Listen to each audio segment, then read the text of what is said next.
வணக்கம் friends, welcome to சமையலும் சரித்திரமும்.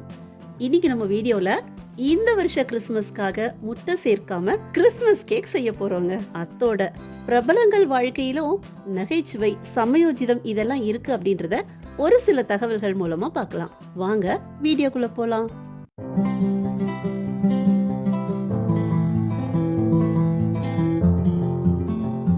ஒரு பேன்ல 1/2 லிட்டர் ஃபுல் க்ரீம் மில்க் சூடு பண்ணிக்கலாங்க. நல்லா இதை கொதிக்க விட போகிறோம். பால் கொதிக்கிறதுக்குள்ளார நம்ம மசாலா பொடி ரெடி பண்ணிக்கலாம். 2 இன்ச் பட்டை, 2 கிராம்பு, 5 ஏலக்காய், கொட்டைப்பாக்களவு ஜாதிக்காய் எடுத்துருக்கீங்க. இது கூட 1 ஸ்பூன் சர்க்கரை சேர்த்திட்டு பவுடர் பண்ணி தனியாக வச்சுக்கலாங்க. இப்போ பால் பொங்கிருச்சு. இதில் 150 கிராம் சர்க்கரை சேர்த்துட்டு நல்லா கலந்து விட போகிறேங்க. ஒரு 20 நிமிஷம் போல் இது நல்லா கொதிக்கட்டும்.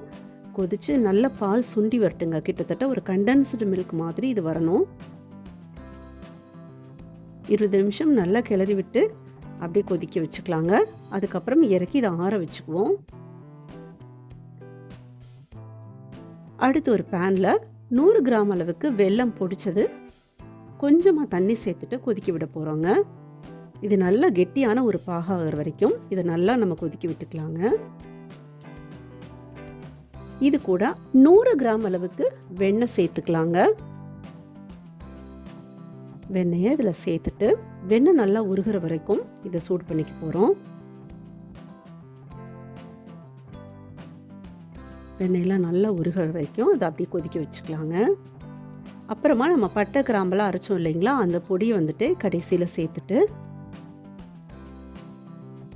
நல்லா கிளறி விட்டுட்டு ஸ்டவ் ஆஃப் பண்ணிக்கலாங்க.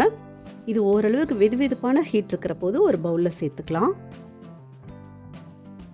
இது கூட கொஞ்சமாக நட்ஸ் சேர்த்துக்கலாங்க. முந்திரி சின்ன சின்னதாக கட் பண்ணியிருக்கீங்க. திராட்சை, நீங்கள் கருப்பு திராட்சை இருந்தால் அது கூட சேர்க்கலாம். வேறு என்ன நட்ஸ் இருந்தாலும் நம்ம சேர்த்துக்கலாங்க. கொஞ்சமாக டூட்டி ஃப்ரூட்டி சேர்த்துக்கலாம். அப்புறம் பாதாம் பொடியாக கட் பண்ணி வச்சுருக்கீங்க, அதையும் இது கூட சேர்த்துட்டு நல்லா கலந்து விட்டுக்கலாங்க.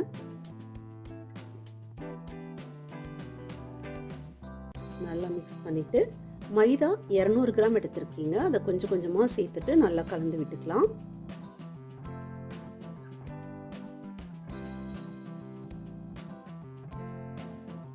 இது கூட 1 ஸ்பூன் அளவுக்கு பேக்கிங் பவுடர்,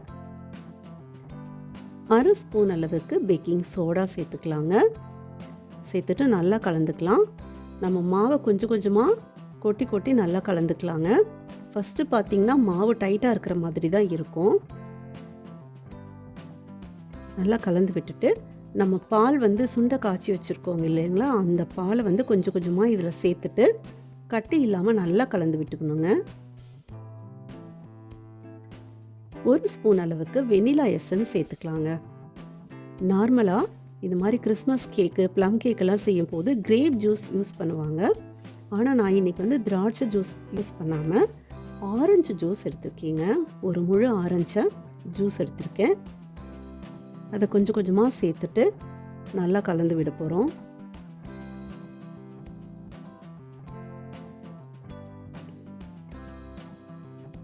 ரொம்ப குழகுழன்னு இல்லாமல் ஓரளவுக்கு கெட்டியாக இருக்கட்டுங்க. ரொம்ப கெட்டியாகவும் இல்லாமல். ஆல்ரெடி நான் கேக் ட்ரேயில் ஒரு பட்டர் ஷீட் போட்டு மேலே வெண்ணெய் தடவி வச்சுருக்கீங்க. நம்ம தயார் பண்ணி வச்சுருக்கக்கூடிய பேட்டரை இதில் நம்ம போட்டுக்கலாங்க.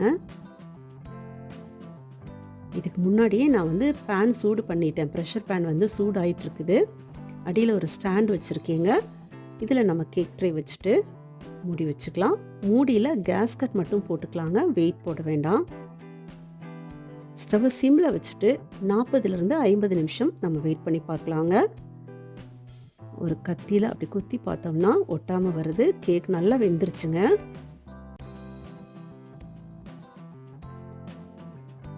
அட்டகாசமான சுவையில் கிறிஸ்மஸ் கேக் ரெடி ஆயிடுச்சுங்க. ரொம்ப ரொம்ப சுவையாக இருந்தது. கண்டிப்பாக நீங்களும் உங்கள் வீட்டில் ட்ரை பண்ணி பாருங்கள்.